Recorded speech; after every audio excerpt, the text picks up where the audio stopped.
Greetings everyone, and welcome to a special Timey-Wimey Tuesday Closer Look.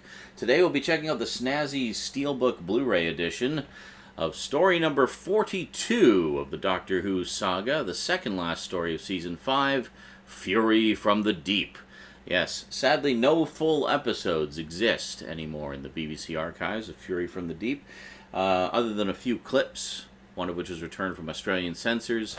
There's also some behind-the-scenes footage of the final confrontation with the seaweed monster and all kinds of cool bits and pieces, but sadly, we no longer have the complete story, other than, of course, the audio track, which was recorded by some enterprising fans back in the 60s. So it's thanks to those fans and their efforts that we're able to enjoy the story in anything close to resembling its original form. And now, thanks to this lovely animated reconstruction, we can enjoy it in as close as possible to its original form as we've been able to for the past, in the past 50 plus years. So yeah, I have been absolutely loving these animated reconstructions. You've been seeing me gushing about them week after week here on the Closer Looks and in the updates and whatnot.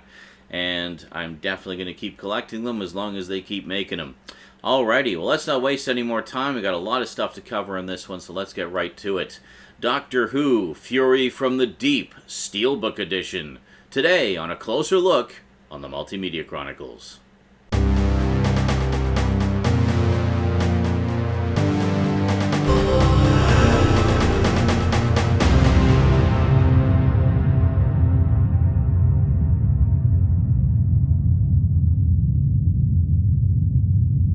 Welcome back.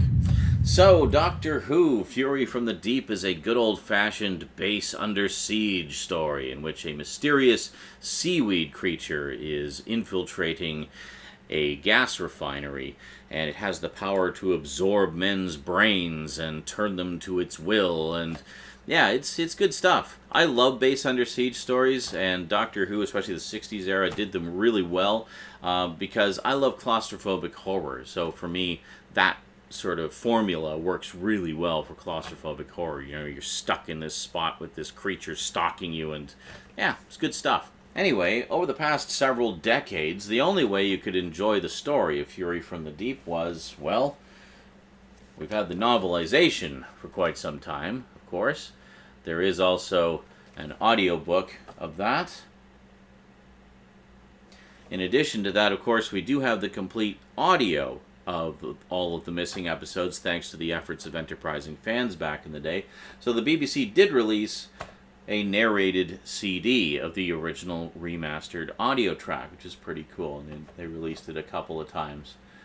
And actually, quite some time before they released those lovely narrated CD editions, they released this, which was an audio cassette of the original soundtrack, narrated by Tom Baker, no less. So that's pretty cool. I never had that one, unfortunately. I had the ones for the Macra Terror and the Evil of the Daleks, but I never got this one. They did one for Power of the Daleks as well, but sadly, I never had this particular audio cassette.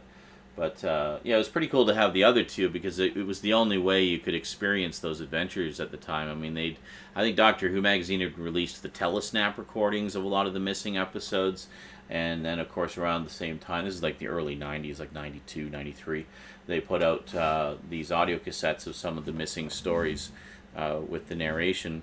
And then later, when they did full restoration of the audio tracks from those, from all the different fan sources that they could find, they put out the CD versions, which had much better quality audio than the original releases did. And yeah, and essentially they've been using those restored audio tracks as the basis for these animated adaptations. But beyond that, not much actually exists from the story. We have a few clips. There was a terrific clip of a very chilling death scene that was recovered from the Australian censors. And there's also some behind-the-scenes footage of when they were filming the final confrontation with the seaweed creature, as well as a few clips from that as well. So you can see all of the existing clips on this, the Doctor Who Lost in Time DVD. And for the longest time, that's all we'd seen of Fury from the Deep. Until now. We have this wonderful animated version, which uses the original audio track and then sets it to animation. Now, something I should mention about this, there's a few notable things about this story. It is the final story of Victoria Waterfield. She departs at the end of it.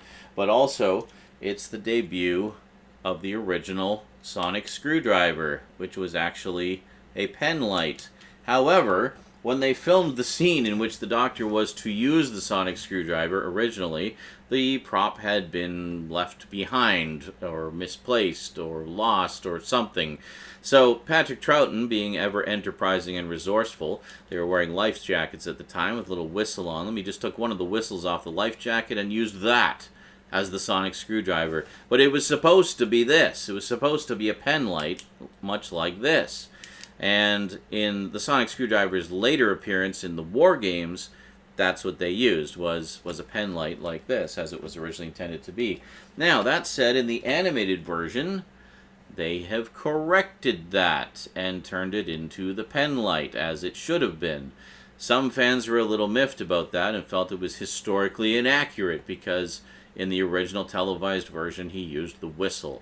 Well, to be fair, it was meant to be the penlight, and I don't know. It's like, how far do you take the purism? You know, some see it as revising history, others see it as just a minor fix that makes it what it was originally intended to be in the first place. So, I don't know. It doesn't bother me personally. I don't care. I'm just happy to have the. It's like with the faceless ones where they had the wanted posters of the Master. It's like, it doesn't have any impact on the story. It doesn't change anything about the story or the characters or anything. It's just a nice little Easter egg. In this case, it's fixing a mistake that was made at the time. And I don't know, it's fine. Some might argue it's a beloved mistake and thus should have been kept. But, I mean, being an animation, you can do anything. So why not fix that one little mistake, you know? You still have the photos of the scene in which you can see him holding the whistle, so that's still there. But anyway, yeah. So Fury from the Deep has been released on DVD and Blu-ray. It's only available on DVD in North America. It is available in both in Region 2 land or Region B land. I should mention the Blu-ray edition, while it's not technically available in North America, is region free, so you can import it. Now that said, they are region free, but they are region free in, I guess, PAL frame rate, so you won't have a problem with the region coding on a non-region free player, but you might have a problem with the frame rate. Not all non-region free players like the other frame rate. So in my case, as an example, I can play it on the PS4, no problem, because the PS4 doesn't care about the frame rate, it only looks at the region coding. I cannot play it on the PS3, however. The PS3 looks at both, and will not play anything that does not match NTSC, Region A, Region 1. It's very finicky that way. PS4, not so finicky. So, yeah, as long as it's not region coded, it's fine. So these are not region coded, so if you're able to play PAL format frame rate, you can watch these no problem on your PS4 or what have you. So if you're concerned about missing out on any additional content or exclusive content, if you can't get a hold of the Steelbook, don't worry. There's no difference in the on-disc content between the Steelbook and the regular Blu-ray and DVD editions. It's all the same. The only difference is the packaging. It was the same thing with the faceless ones. The only one that had any bonus material beyond what was in the regular editions was the Macra Terror. And even that, the bonus disc was stuff that you can get in other places. It was nothing overly special. It was just some stuff related to that from the new series. So we'll just take a quick look at the DVD and Blu-ray packaging here. So this is the regular Blu-ray and DVD packaging. It does feature reversible artwork as well, so if you've got the Region 2 DVD collection, it will match up on the shelf, and if you want to just slot it in there in between the stories where it belongs. That said, as far as I'm aware, the North American DVD release does not feature a reversible cover. I don't know why they don't just give us a reversible cover that matches our Region 1 DVDs, but oh well. It doesn't matter to me because I'm buying the Steelbooks anyway. Anyway, let's not waste any more time. Let's head on down to the black table and check out the Steelbook edition of Fury from the Deep. Quite a lot of goodies in this one. Let's check it out.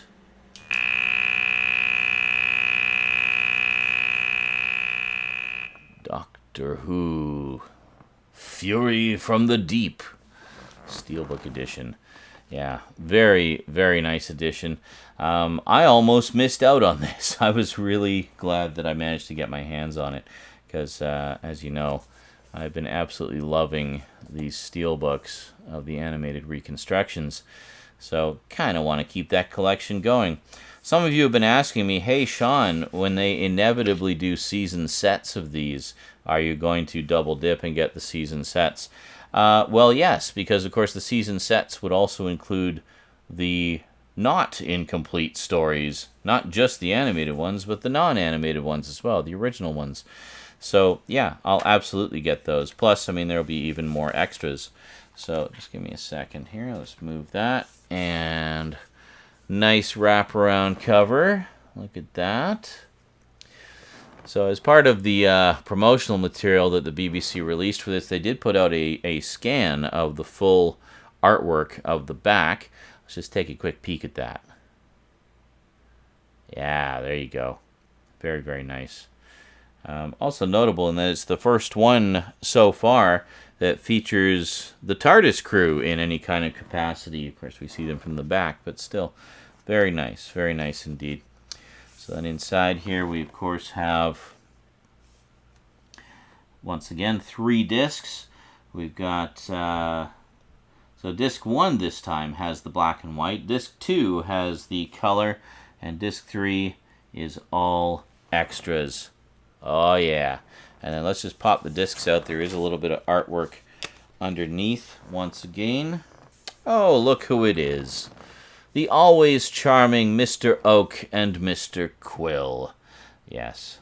Lovely chaps, both of them. Uh-huh. Okay, and then, of course, there are the discs. So this time it looks like they've kind of divvied up the extras amongst everything a little more. Before we just get into that, we do have an ad for Time Lord Victorious, the cross-media event, which I'll probably never get to experience because I can never... I like, with those types of things, I just need to collect and or experience everything, and I know I'm never going to get everything for that, so, yeah. Anyway, there's some of the Time Lord Victorious stuff. Cool. And then, of course, as always, we have a lovely booklet, which includes all kinds of information about the production of the original show, and also the animated reconstruction. It's very nice. Slightly more substantial book this time, a few more pages than we've had in the previous editions. This is, of course, the same book that comes with the regular Blu-ray edition as well. So if you miss out on the Steelbook, don't be too concerned about missing out on content, because it has all the same contents as the Steelbook. So let's flip this around again, and let's go over the extras. Now, as you may recall, if you watched my video about the faceless ones, they seemed to have omitted one of the discs of information in the list of contents, so I had to resort to reading it off the back. But this one seems to be pretty thorough. We've got quite a wealth of stuff here. Okay, hold on to your seats, everybody. Here we go. So disc 1, we have Fury from the Deep in black and white. All 6 episodes in black and white. We got audio commentary on all 6 episodes, moderated by Toby Haydock. Episodes 1 and 5 features Fraser Hines, who's, of course, Jamie, production assistant Michael Bryant, and assistant floor manager Margot Hayhoe. Episode 2 features the animation executive producer director Gary Russell. Episode 3 features designer Peter Kindred. Episode 4 features film cameraman Ken Westbury, makeup designer Sylvia James, with archival recordings of director Hugh David, recorded on the 3rd of February 1986, and John Abineri, recorded in 1999. And then finally, episode 6, we have Gary Russell and Fraser Hines. We also have the option for 5.1 audio, a surround sound mix of the original soundtrack. So how cool is that? You have like this, 60s Doctor Who story you can watch with surround sound. Wow. Interesting. And you've also got production subtitles, on-screen text commentary concerning the making of the original serial and comparing the adventure in its various forms. Then we have the surviving footage, a compilation of all available film inserts and censorship edits recovered from Australia in 1996 for episodes 1, 2, 4, and 5, as well as a reconstruction of the climax of episode 6 from film trims and 8mm film shot during production. That is very cool. Very, very cool. And we have episode 6 film trims, an assembly of the 16mm film trims discovered amongst waste film material in July of 2003. And finally, we have Doctor Who at Ealing, a color 8mm home movie shot by design assistant Tony Cornell in March 1968 during filming for episode 6 on the BBC Television Film Studios soundstage, accompanied by Dudley Simpson's incidental music for the adventure. Yeah, because it was a silent film. So basically, that's what they used to reconstruct the final scenes of episode 6, the big final confrontation with the seaweed creature. But it's pretty cool that not only do we have that reconstruction using the audio and such, but we also get the full, complete film trims and home and behind the scenes footage that was used for that reconstruction, so we can see it in both forms. It's pretty cool. Disc 2. So Disc 2, we've got all 6 episodes in color with the same options, like with the commentary options and everything, as Disc 1.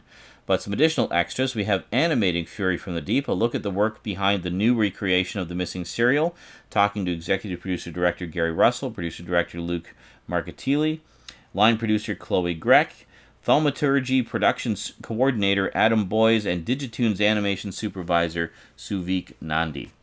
And we have the original teaser trailer for Fury from the Deep, which was also on the faceless ones as an extra there to promote the upcoming release. Then Disc 3. Oh yes, there's more. Disc 3. We have nothing but extras. We have Fury from the Deep, a reconstruction of all 6 episodes from off-screen telesnaps and soundtrack recordings, plus existing film material. This has optional narration by Fraser Hines, who played Jamie, originally recorded for BBC Audiobooks and released in February 2004. Yeah, so it's basically much like the other 2 releases, Macro Terror and Faceless ones. We have a photo clips and telesnap production stills reconstruction of the live-action episodes using the original audio. And you can watch it with just the original audio or with the original audio with accompanying narration by Fraser Hines to as it would have been released on CD, but with all the accompanying visuals, which is pretty cool. So it's as close as you can get to seeing it in live action, basically, as all the surviving material. And then we have The Cruel Sea, Surviving Fury from the Deep. Actors Fraser Hines, who played Jamie, June Murphy, who played Maggie Harris, and Brian Cullingford, who played Perkins, with production assistant Michael Bryant, assistant floor manager Margot Hayhoe, and helicopter pilot Mike Smith, revisit the locations featured in the serial and recall its production. Other contributors include writer Victor Pemberton and Deborah Watling, who of course played Victoria, recorded at TenCon in Liverpool on the 28th of May 1988, and an audio interview with director Hugh David recorded on the 3rd of February 1986, which they used portions of that in the episode 4 commentary track. And we also have a photo gallery with images from the BBC Photo Library and on-set photographs taken by visual effects designer Peter Day, design assistant Tony Cornell, and others, accompanied by sound effects and music for the serial by Brian Hodgson and Dudley Simpson. Then we have The Slide. This is very cool. The Slide, which is the original... I had no idea that this was a thing. The original 7-part serial broadcast on the BBC Light program between the 13th of February and the 27th of March 1966, which was later developed into Fury from the Deep. But essentially, yeah, so Fury from the Deep was an adaptation of that. They just made it into a Doctor Who story. So that's pretty cool. So we actually get to hear that entire original 7-part audio drama, which is awesome. Then we have the visual effects. Visual effects designer Peter Day recalls his involvement with the Weed Monster in an interview recorded in 2002 with his colleague Michael John Harris. And then we have Victor Pemberton in an archival interview with the writer of Fury from the Deep, recorded backstage at the Flight Through Eternity convention in Gloucester on the 13th of April 2008. And then we got the original scripts, a full set of camera scripts from Fury from the Deep in PDF format, accessible via a computer, DVD, or Blu-ray ROM drive. Well, it would have to be Blu-ray because it's a Blu-ray disc. And finally, Radio Times. The Radio Times listing for Fury from the Deep in PDF format, again, accessible via computer. So, there you go. And if you don't believe me, there it is, all written out right there.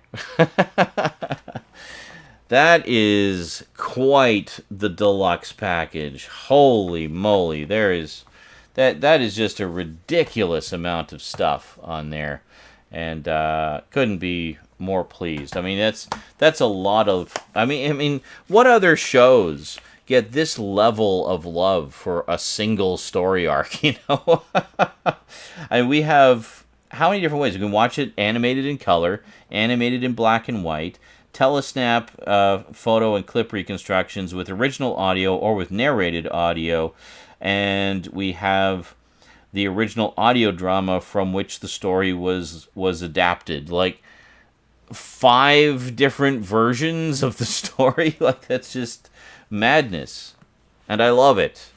More, please.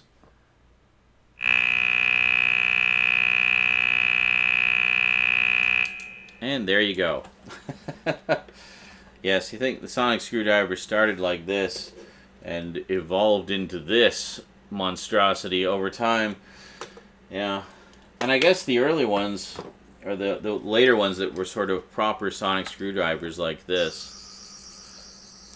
it's basically a tire pressure gauge that they've dressed up a little bit, you know. It's good stuff. Anyway, gotta love innovation in prop design. Yeah, so anyway, back on topic. That's the Steelbook of Fury from the Deep. Hope you enjoyed that closer look there. Yeah, it's a really great animated adaptation. I'm absolutely loving these, as I said before. It's great to see these long-lost stories being given new life in the form of these animated renditions. And I'm absolutely loving them, and can't wait for more. Alrighty, if you'd like to add any of these to your collection, I will put up a link for the Steelbook as well as the regular Blu-ray and DVD editions, both Region 1 and 2. And yeah, so whatever you'd like to get for your collection, I do appreciate you using my Amazon links because it does help to support the show and allows me to get more of these as they come out that I can do videos about for you. So thank you very much for those of you who do use my links. I really appreciate that. Yeah, so big thanks to you for watching. Big thanks to my Patreon sponsors as well. Be sure to catch me on Twitch. I stream just about every day. And I will see you next time. Until then, thanks for watching, and sayonara.